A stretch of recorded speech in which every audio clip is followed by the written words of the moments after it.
చూసారు కదా ఎన్ని ఉన్నాయైతే ఎర్రజీమలు. ఇవైతే పాపం ఆ టెంకాయ చెట్టు ఎత్తి మనోడు కొడుతుంటే భలే కుట్టాయి. సో ఇంతకుముందు నేను కూడా ఎక్కాను, చూసారు కదా, కనిపించిందా? నిజానికి నిజం చెప్పాలంటే మా మా ఊర్లో ఎవరిదైనా పెళ్ళి ఉన్నప్పుడు ఇట్లాంటి గడ్డలు అయితే అవసరం పడుతుంది.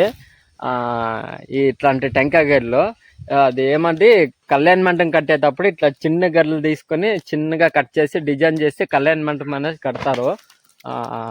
కానీ ఇప్పుడు అనవసరంగా ఈ కొబ్బరి చెట్టుని అయితే కొట్టేసాము. కాకపోతే పెళ్ళి అయితే ఎవరిది లేదు.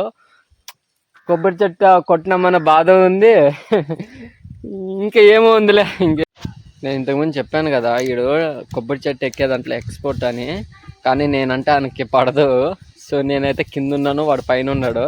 నేను ఇక్కడ వీడియో చేస్తున్నాడు. వాడు అక్కడి నుంచి ఒకటి కొబ్బరి బండ నెత్తిపైన వేస్తాడంటో దెబ్బతో నా కథ అంతే. సో ఎందుకైనా మంచిదని నేను దూరంలో అనమాట. చూడు దొంగనాయలు, నేను కిందన ఉంటే వాడు పైన చెట్టు పైన కొబ్బరి బండ తాగుతున్నాడు. చూస్తారు కదా అక్కడ పైన కనిపిస్తుందా, చూడండి. నేను అప్పటి నుంచి అడుగుతున్నా, చెయ్యి కూడా చూపిస్తుండే. అరే ఒట్టేయిరా అని అప్పుడు ఇంకా చెప్తున్నా. అసలు పట్టించుకోకుండా వాడు మాత్రం ఎక్కి మొత్తం గెర్రలని కొట్టేసి అక్కడ మాత్రమే తీసుకొని ఆరామకి కొట్టుకొని తాగుతూ ఉన్నాడు చెట్టు పైన. ఎక్స్పోర్ట్ అన్నాను కదా, సో దీంట్లో ఎక్స్పోర్ట్ ఇడు. ఎవరికి తెలియకుండా ఎవరి తోటలో అయినా ఈజీగా దొబ్బేయగలడు. సో చాలా జాగ్రత్తగా ఉండండి వీని దగ్గర. తీగున్నాయంట, బాగున్నాయని చెప్తున్నాడు. మొత్తం తాగేస్తాడు.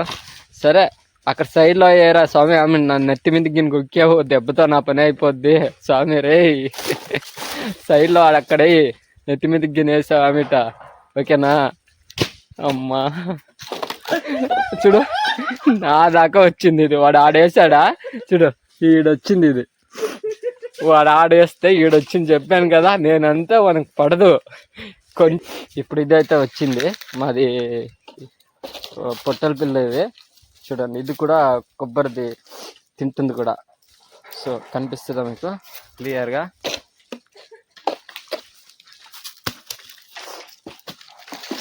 సో ఇదైతే మేమైతే దేవునికి అయితే వదిలేస్తాం దీన్ని, అంటే దేవుని పేరు పెట్టేస్తాం. సో అందుకే చాలా పవర్గా ఉందన్నమాట.